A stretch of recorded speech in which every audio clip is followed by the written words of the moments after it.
कार्तिक मास कथा 16वां अध्याय हो। इतनी कथा सुनने के पश्चात नारद जी ने कहा, हे राजा पृथु, अब मैं आपको भगवान के मंदिर में दीपदान करने तथा मार्जन झाड़ू लगाने का महात्म्य सुनाता हूँ, जो एक समय मुझे ब्रह्मा जी ने बताया था। अत्यंत गोपनीय इस कथा को आप ध्यान पूर्वक सुनिए। अत्यंत प्राचीन काल की बात है। चंद्रवंश में जयध्वज नाम का एक अत्यंत प्रतापी तथा प्रभु भक्त राजा राज्य करता था। वह प्रतिदिन भगवान के मंदिर में जाकर स्वयं झाड़ू लगाता तथा दीप जलाया करता था। एक दिन बीतिहोत्र नामक राजपुरोहित स्वयं राजा के ये कार्य करते हुए देखकर विस्मय से पूछने लगा, हे राजन, भगवान को प्रसन्न करने के लिए और भी अनेक भक्ति युक्त कार्य हैं, फिर मंदिर में स्वयं सफाई करने तथा दीप जलाने में इतनी अधिक श्रद्धा का क्या महत्व है।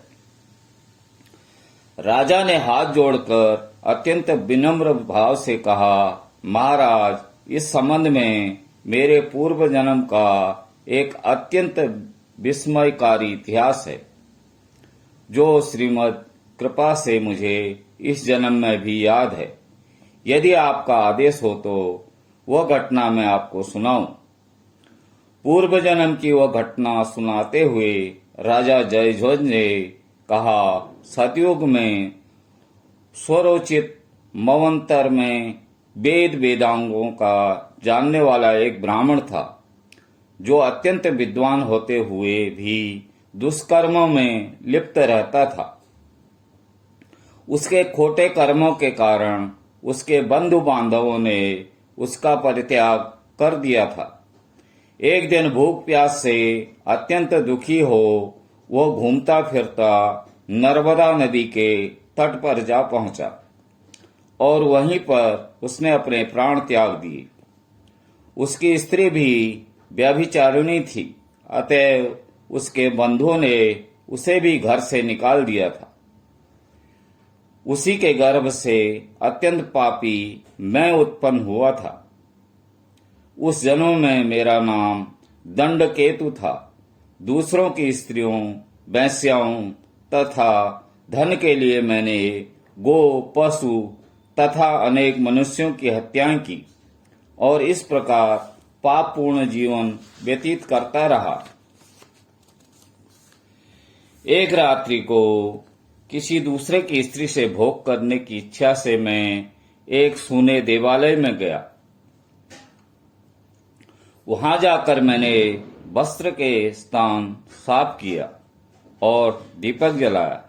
उस सूने मंदिर में दीपक जलता देखकर ग्राम रक्षक वहां आ गए और मुझे चोर या डाकू समझकर उन्होंने लाठियों से मुझे इतने प्रहार किए कि मेरी मृत्यु हो गई।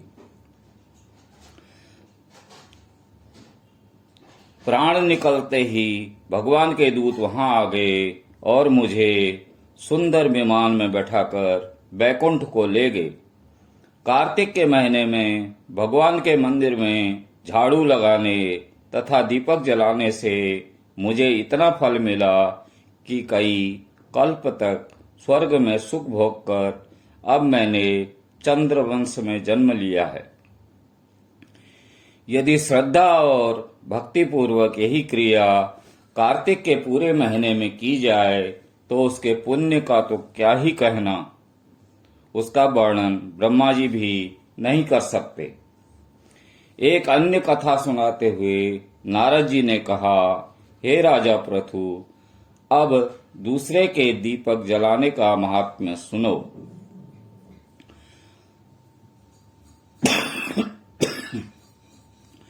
मनुवंश के प्रतापी राजा रेवत के पुत्र भद्रबुद्धि के पुत्र का नाम सुदर्शन था। नाम के अनुरूप ही सुदर्शन अत्यंत सुंदर और पराक्रमी था। भद्रबुद्धि की राजधानी नर्मदा के तट के समीप महेंद्र पर्वत पर थी। एक बार शिकार खेलने के लिए सुदर्शन अपने साथियों के साथ वन में गया। घूमते फिरते हुए उसने नदी के उस पार एक सुंदर कन्या को देखा तो साथियों को वहीं छोड़कर घोड़े पर सवार होकर तत्काल नदी के उस पार जा पहुंचा। वहां उस रूपवती कन्या को देखकर सुदर्शन उस पर मोहित हो गया। कन्या भी अत्यंत सुंदर, बलशाली वीर पुरुष को देखकर लज्जा को प्राप्त हुई। सुदर्शन ने शालीनता पूर्वक उस कन्या से उसका परिचय पूछा। तब उस कन्या ने बतलाया कि वह गौड़ राजा की पुत्री है और उसका नाम मदनालसा है। अपनी सखियों के साथ क्रीड़ा करने के लिए वो यहाँ पर आई है। इसके बाद स्वेच्छापूर्वक उन दोनों ने गंधर्व रीति से वहीं पर अपना विवाह कर लिया और कुछ समय तक नर्मदा नदी के तट पर विहार करते रहे। फिर अपने घर पर आकर वे दोनों आनंद पूर्वक रहने लगे। कुछ समय बाद राजा भद्रबुद्धि अपने पुत्र सुदर्शन को राज्य सौंपकर स्वयं वन में चले गए। राजा बनने के बाद सुदर्शन बड़ी कुशलता पूर्वक राजकाज चलाने लगा। रानी मदनालसा सदा अपने पति को विष्णु भगवान की पूजा आराधना करने का उपदेश करती रहती थी। इस प्रकार वे दोनों ही भगवान के अनन्य भक्त बन गए।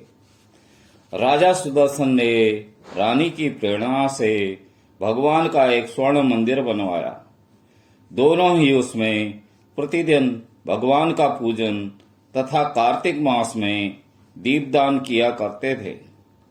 एक दिन रानी मंदिर में दीप जला रही थी कि उसी समय राजा ने उसे बुलाया, परंतु दीपक जलाकर आने में रानी को देर लग गई। इस पर राजा सुदर्शन ने क्रोधावेश में आकर रानी से कहा, तुम तो कहती थी कि पति ही स्त्री का देवता होता है, फिर दीपदान में इतनी देर लगाकर तुमने मेरा अनादर क्यों किया? यदि देरी का कोई और गुप्त कारण हो तो कहो। तब सती साध्वी मदनालसा अत्यंत स्नेहयुक्त वचनों से बोली, हे महाराज, मैं दीपदान का महत्व आपको बताती हूँ। अब आप ध्यानपूर्वक मेरे वचनों को सुनिए। अपने पिछले जन्म की कहानी सुनाते हुए रानी ने कहा, अपने पिछले जन्म में मैं एक चूहिया थी। गोदावरी के तट पर एक मंदिर में मैं रहती थी। एक दिन भगवान के मंदिर में रात्रि को जलता हुआ दीपक बत्ती छोटी होने के कारण बुझने लगा।